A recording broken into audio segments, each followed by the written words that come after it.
Nagtala ng malaking tagumpay ang Police Regional Office 5 sa pamumuno ni Police Brigadier General Nestor C. Babagay Jr. matapos masamsam ang mahigit sa 10.9 milyong halaga ng shabu at maaresto ang 48 na katao sa kanilang agresibong week-long anti-drug operations mula November 17 hanggang 23, 2025. Sa kabuuang 47 operation na isinagawa sa iba't ibang lalawigan ng Bicol Region, 2 high-value targets at 46 street-level suspects ang naaresto, kung saan 35 na kaso ang agad na naisampa sa korte.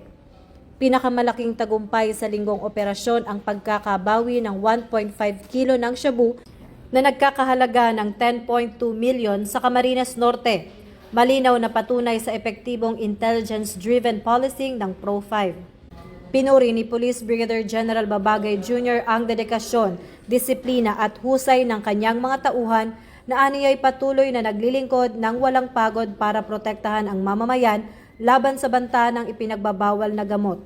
Naninindigan ang Kasurog Cups na hindi sila titigil sa pakikipaglaban sa illegal drugs at mananatiling kaagapay ng LGUs, community stakeholders at partner agencies upang mapanatili ang kapayapaan at seguridad sa buong Bicolandia. Dahil ito ang bagong PNP para sa bagong Pilipinas, serbisyong mabilis, tapat at nararamdaman.